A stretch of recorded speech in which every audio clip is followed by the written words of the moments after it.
Well, hello. Today is Monday, March 14th, and we are on page 12 of our 40-day prayer guide. The topic for today is He Must Become Greater.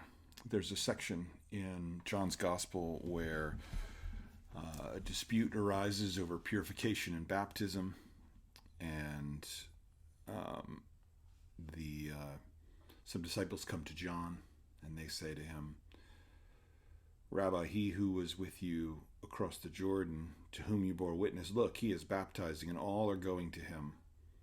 John answered, a person cannot receive even one thing unless it is given to him from heaven.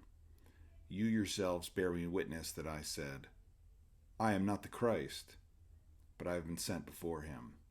The one who has the bride is the bridegroom. The friend of the bridegroom, who stands and hears him, rejoices greatly at the bridegroom's voice. Therefore, this joy of mine is now complete. He must increase, but I must decrease. I think there's an interesting analogy there, the idea that this is Jesus' moment as he comes into ministry.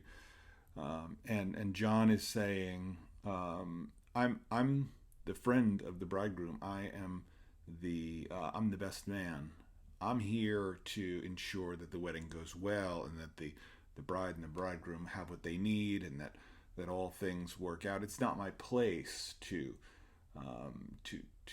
be on center stage. I'm not the one receiving the bride. I'm not the one here to take the bride. That's the bridegroom's role. And so my place is second place. My place is coming in after the one who's supposed to be first. Now, John rather, had been confronted with this earlier in his ministry. People came to him and they said, in verse 19 of chapter 1 of John, the Jews sent priests and Levites from Jerusalem to ask him, who are you? And he confessed and did not deny, but confessed, I am not the Christ. John had the opportunity to receive acclaim and fame and to be prominent, and his role was to say, no, don't look at me, listen to me, hear me, but instead look through me and see beyond me and see the one who is promised, who's coming, the one who I'm pointing to.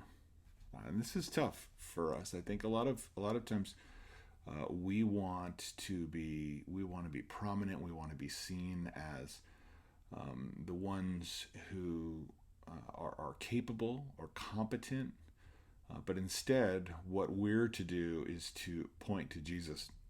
There's a parable in Luke chapter 17, verse 7. Will any one of you who has a servant plowing or keeping sheep say to him when he has come in from the field, come at once and recline at the table? Will he not rather say to him, prepare supper for me, and dress properly, and serve me while I eat and drink, and afterward you will eat and drink? Does he thank the servant because he did what was commanded? So you also, when you have done all that you were commanded, say, we are unworthy servants. We have only done what was our duty.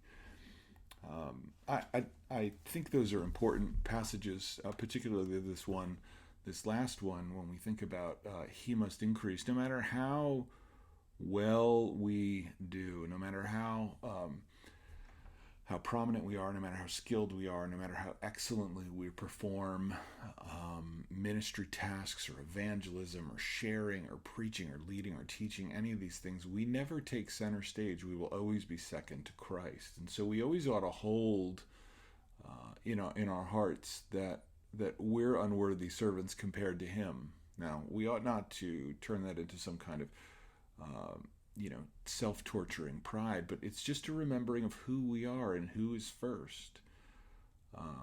It is good. We receive a reward. We will be honored for the good that we've done, for everything that we've done, but we're always supposed to be like saran wrap, or like a clear container that you put food in the refrigerator. The goal is to see through us and to see what's inside, to see through us and to see the Lord.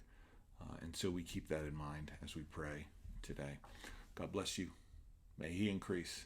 May we decrease.